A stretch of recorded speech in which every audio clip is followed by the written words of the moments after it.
श्री देवी भागवत कथा दूसरा अध्याय। देवताओं के तेज से देवी का प्रादुर्भाव और महिषासुर की सेना का वध। ओम। मध्यम चरित्र के विष्णु ऋषि महालक्ष्मी देवता उषड़िक छंद शाकुंभरी शक्ति दुर्गा बीज वायु तत्व और यजुर्वेद स्वरूप हैं। श्री महालक्ष्मी की प्रसन्नता के लिए मध्यम चरित्र के पाठ में इसका विनियोग किया जाता है।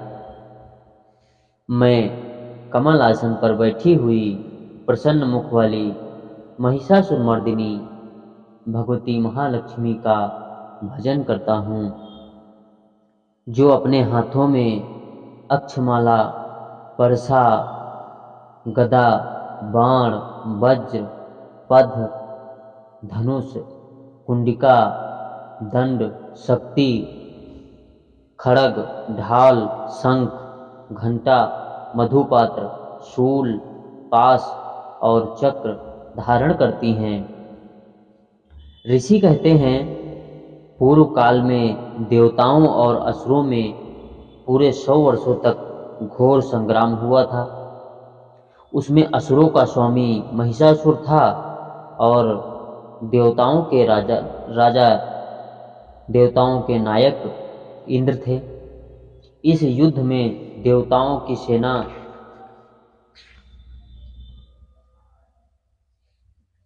महाबली असुरों के सेना से परास्त हो गई।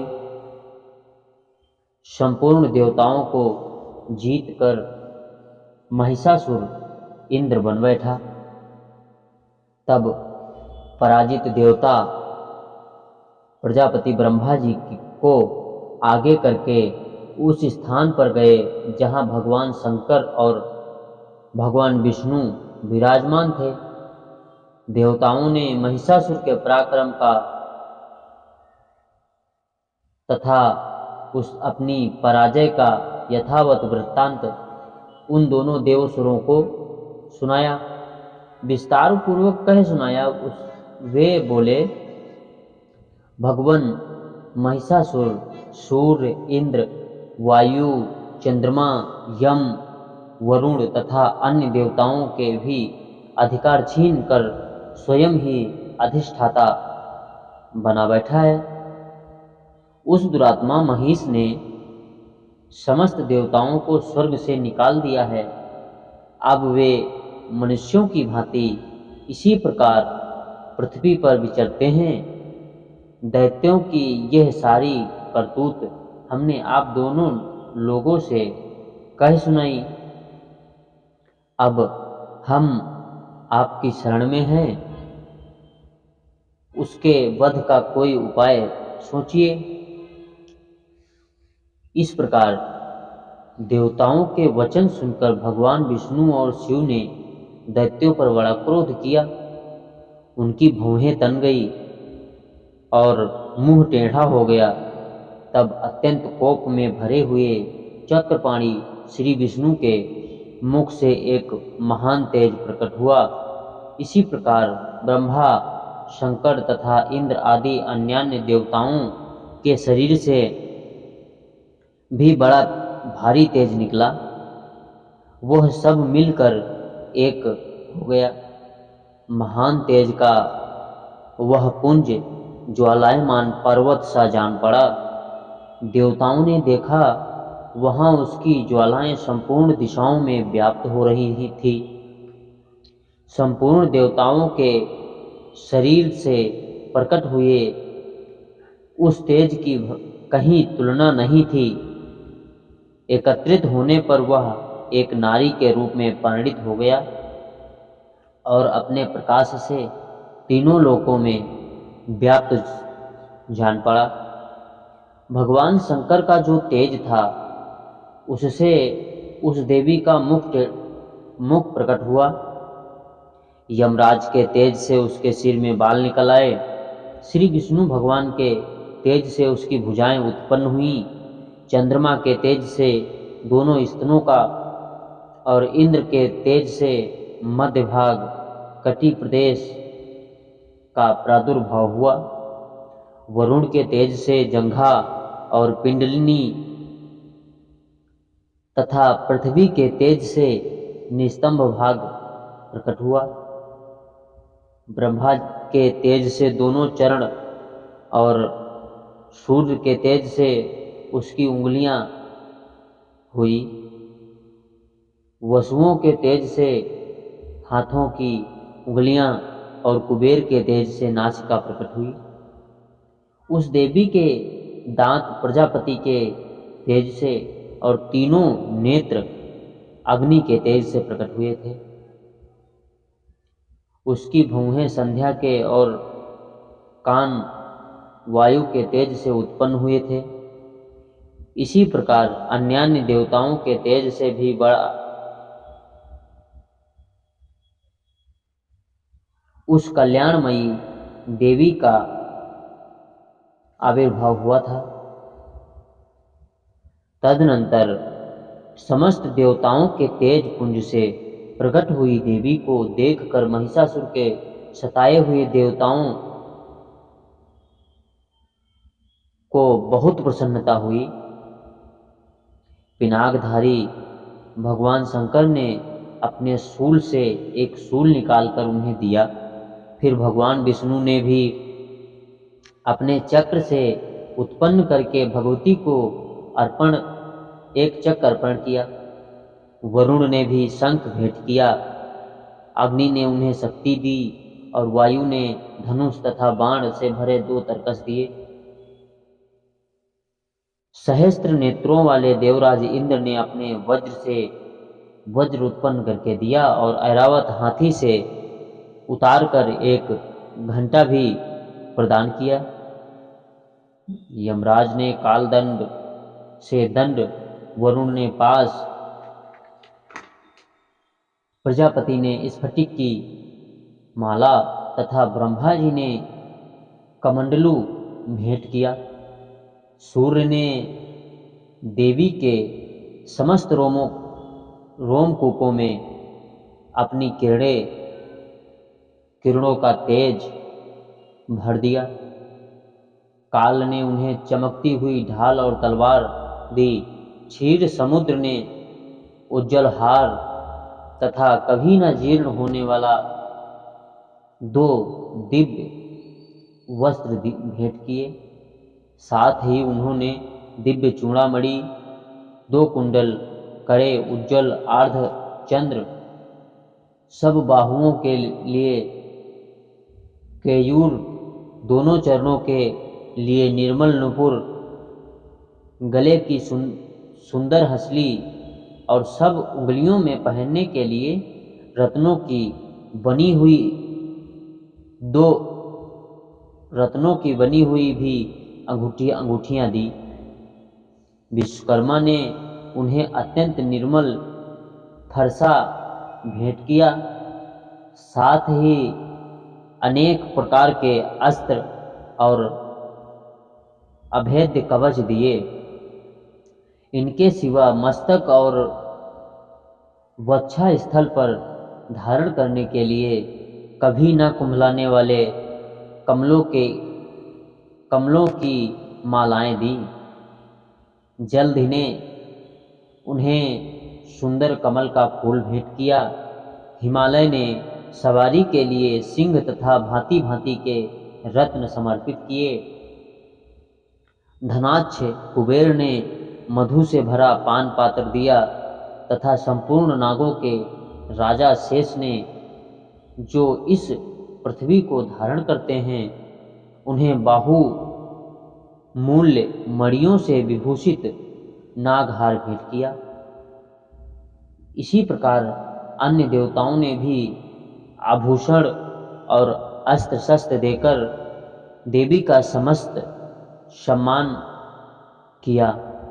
तत्पश्चात उन्होंने बारंबार अट्टहास पूर्वक उच्च स्वर से गर्जना की। उनके भयंकर नाद से संपूर्ण आकाश गूंज उठा। देवी का वह अत्यंत उच्च स्वर से किया हुआ सिंहनाद कहीं समा नहीं सका। आकाश उसके सामने लघु प्रतीत होने लगा। उससे बड़े बड़े जोर की प्रतिध्वनि हुई, जिससे संपूर्ण विश्व भी हलचल में पड़ गया। संपूर्ण ब्रह्मांड में हलचल मच गई और समुद्र कांप उठे, पृथ्वी डोलने लगी और समस्त पर्वत हिलने लगे। उस समय देवताओं ने अत्यंत प्रसन्नता के साथ सिंहवाहिनी भवानी से कहा, देवी तुम्हारी जय हो। साथ ही महर्षियों ने भक्ति भाव से विनम्र होकर उनका स्तवन किया। संपूर्ण त्रिलोकी को क्षोभग्रस्त देख दैत्यगण अपनी समस्त सेना को कवच आदि सुसज्जित कर हाथों में हथियार ले सहसा उठकर खड़े हो गए। उस समय महिषासुर ने बड़े क्रोध में आकर कहा, आह, यह क्या हो रहा है? फिर संपूर्ण असुरों से घिरकर उस सिंहवाहिनी की ओर लक्ष्य करके दौड़ा और आगे पहुंचकर उसने देवी को देखा, जो अपनी प्रभा से तीनों लोकों में को प्रकाशित कर रही थी। उनके चरणों के भार से पृथ्वी दबी जा रही थी, माथे के मुकुट से आकाश में रेखा से खींच रही थी तथा वे अपने धनुष की टंकार से सातों पातालों को क्षुब्ध किए देती थी।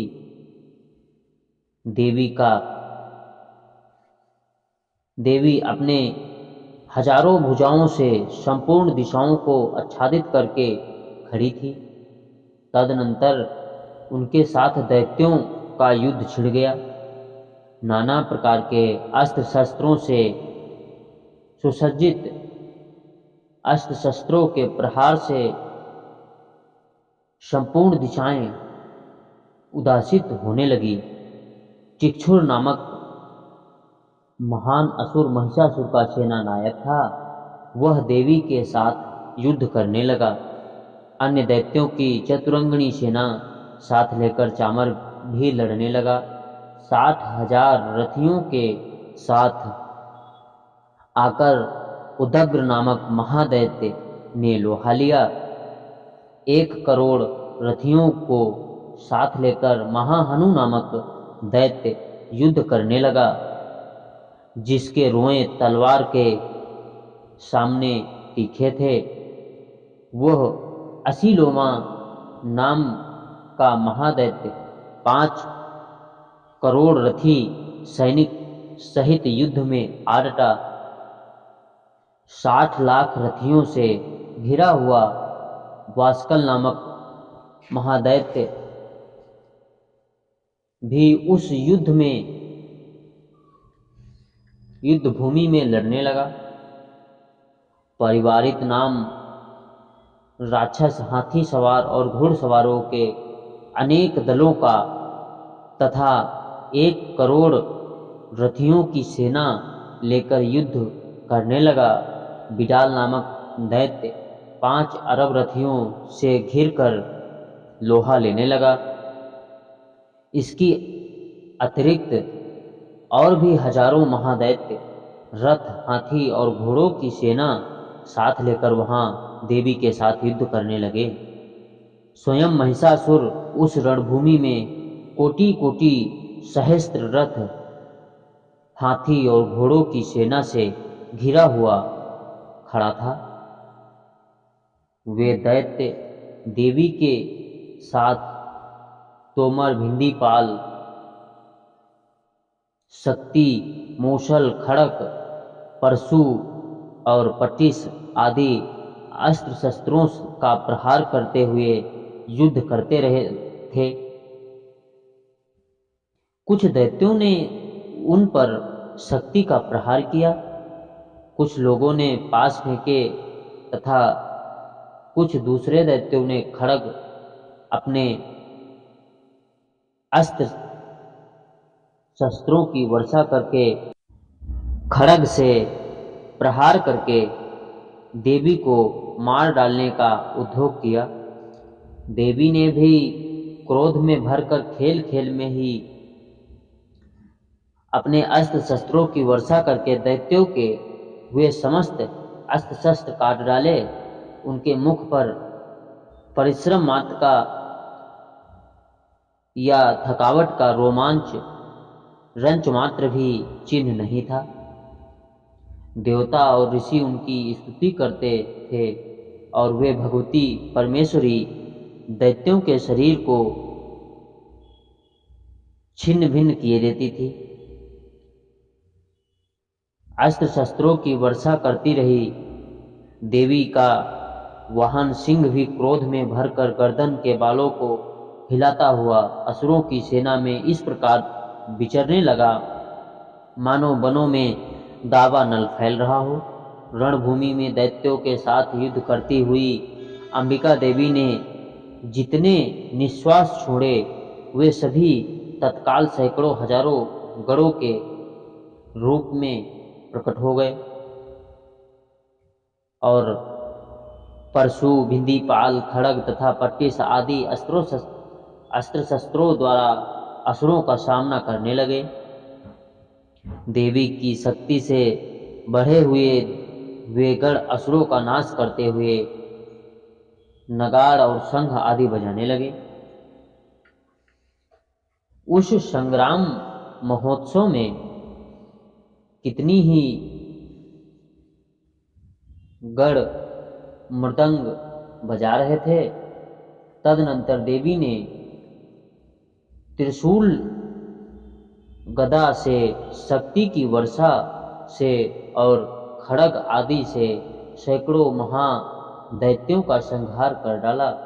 कितने को तो घंटे के भयंकर नाद से मूर्छित करके मार गिराया। बहुतेरे दैत्यों को पास से बांधकर धरती पर घसीटा। कितने ही दैत्य उतनी उनकी तीखी तलवार की मार से दो दो टुकड़े हो गए। कितने ही गदा की चोट से घायल हो धरती पर सो गए। कितने ही मूसल की मार से अत्यंत आहत होकर रक्त वमन करने लगे। कुछ दैत्य शूल से छाती फट जाने के कारण पृथ्वी पर ढेर हो गए। कितने ही गदा की चोट से घायल हो धरती पर सो गए। कितने ही मूसल की मार से अत्यंत आहत होकर रक्त वमन करते करते कुछ दैत्य शूल से छाती फट जाने के कारण पृथ्वी पर ढेर हो गए। उस रणांग में बाण समूहों की वृष्टि से कितने ही असुरों की कमर टूट गई। बाज की तरह झपटने वाली देवी पीड़ित दैत्यगण अपने प्राणों से हाथ धोने लगे। किन्हीं किन्हीं की बाहें छिन्न भिन्न हो गई। कितनों की गर्दनें कट गई। कितने ही दैत्यों को मस्तक कट कट कर गिरने लगे। कुछ लोगों के शरीर मध्य भाग में विदीर्ण हो गए। कितने ही महादैत्य जांघें कट जाने से पृथ्वी पर गिरा पड़े। कितनों को ही देवी ने एक बांह, एक पैर और एक नेत्र वाले करके दो टुकड़ों में चीर डाला। कितने ही दैत्य मस्तक कट जाने पर भी गिर कर फिर उठ जाते और केवल धड़ के ही रूप में अच्छे अच्छे हथियार हाथ में ले देवी के साथ युद्ध करने लगे थे। दूसरे कबंध युद्ध के बाजों की लय पर नाचते थे। कितने ही बिना सिर के धड़ हाथों में खड्ग, शक्ति और रस्सी लिए दौड़ते थे तथा दूसरे महादैत्य ठहरो ठहरो यह कहते हुए देवी को युद्ध के लिए ललकारते थे।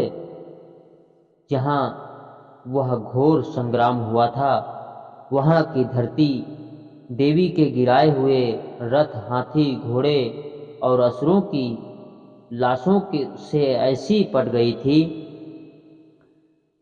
वहाँ चलना फिरना असंभव हो गया था। दैत्यों की सेना में हाथी, घोड़े और असुरों के शरीरों से इतनी अधिक मात्रा में रक्तपात हुआ था कि थोड़ी देर में वहाँ खून की बड़ी बड़ी नदियाँ बहने लगी। जगदम्बा ने असुरों की विशाल सेना को क्षण भर में नष्ट कर दिया। ठीक उसी तरह जैसे तृण और काठ के भारी ढेर को आग कुछ ही क्षणों में भस्म कर देती है, और वह सिंह भी गर्दन के बालों को हिलाता हुआ हिला हिलाकर जोर जोर से गर्जना करता हुआ दैत्यों के शरीरों से मानो उनके प्राण चुने लेता था। वह देवी के गणों ने भी उन महादैत्यों के साथ ऐसा युद्ध किया था जिसमें आकाश में खड़े हुए देवतागण उन पर बहुत संतुष्ट हुए और फूल बरसाने लगे। इस प्रकार श्री मार्कंडेय पुराण में सावर्णिक मनवंतर की कथा के अंतर्गत देवी महात्म्य में महिषासुर की सेना का वध नामक दूसरा अध्याय पूरा हुआ। जय माता की।